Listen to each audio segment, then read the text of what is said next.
représentation des copropriétaires. Commençons par aborder la représentation légale. Le pouvoir des époux. Lorsque deux époux mariés sous le régime de la communauté sont propriétaires d'un lot qui leur appartient en commun, chacun des époux ayant le pouvoir d'administrer seul la communauté, l'un des époux peut participer seul à l'assemblée, à moins que des décisions relatives à l'aliénation d'une partie commune ou à la constitution d'un droit réel doivent être prises. C'est le sens de l'article 1421 et 1424 du Code civil. Il est néanmoins recommandé que l'autre époux lui donne un pouvoir de représentation. Si le bien appartient en propre à l'un des deux époux, alors ce seul époux a la qualité de copropriétaire et peut participer à l'Assemblée générale, sauf à donner mandat à son conjoint de le représenter, ce mandat étant alors indispensable. Si les époux sont mariés sous le régime de la séparation de biens et sont propriétaires indivis d'un lot, alors ils doivent être représentés par un mandataire commun régulièrement désigné, généralement l'un d'eux. Le mandat tacite entre époux est admis. Les lots en indivision ou grévés d'usufruit. Le principe de l'unicité du vote pour chaque lot implique la désignation d'un mandataire commun, en principe de plusieurs titulaires de droit sur un même lot. Si aucun mandataire commun n'a été désigné, d'un commun accord ou judiciairement, le syndic est tenu de convoquer tous les titulaires de droit réel sur le lot. À défaut, l'Assemblée générale est susceptible d'être annulée dans son intégralité. En cas d'indivision, les indivisaires qui ont des droits concurrents et égaux sur le bien indivis doivent être représentés par un mandataire commun qui est, à défaut d'accord, désigné par le président du tribunal judiciaire, saisi par l'un d'entre eux ou le syndic en référence à la loi 65-557 du 10 juillet 1965, article 3, alinéa 2.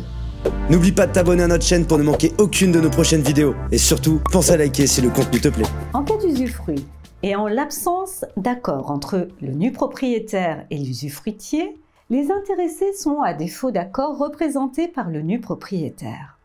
Celui-ci a en effet vocation à recouvrer à terme la pleine propriété du bien, tandis que l'usufruitier n'est titulaire que d'un droit de jouissance par nature temporaire. Et le nu propriétaire ne peut, en tout état de cause, rien faire qui nuise à la jouissance de l'usufruitier, en application de l'article 599, alinéa 1 du Code civil. En cas de pluralité des nus propriétaires, le mandataire commun est à défaut d'accord, désigné par le président du tribunal judiciaire saisi par l'un d'entre eux ou par le syndic. La désignation judiciaire d'un mandataire commun se fait aux frais des indivisaires ou des nus propriétaires concernés. Le président du tribunal judiciaire statue selon la procédure accélérée au fond.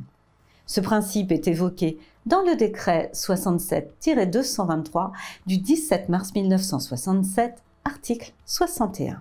Dans les autres hypothèses de démembrement du droit de propriété, à défaut d'accord, les intéressés sont représentés par le propriétaire.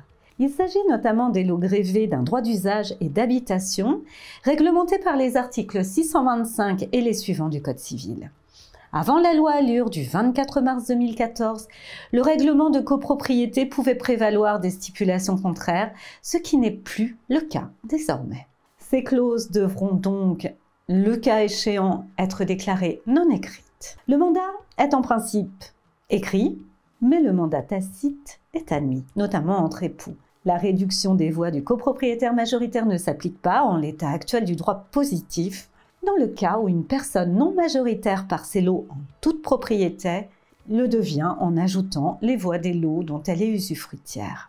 Le mandat de représentation de l'indivision dont le mandataire commun est titulaire est distinct de la délégation de vote au sens de l'article 22 alinéa 3 de la loi du 10 juillet 1965. Le mandataire commun peut donc recevoir 3 délégations de vote d'autres copropriétaires. Bon à savoir, le mandataire commun peut lui-même déléguer son droit de vote en application de l'article 22 de la loi du 10 juillet 1965.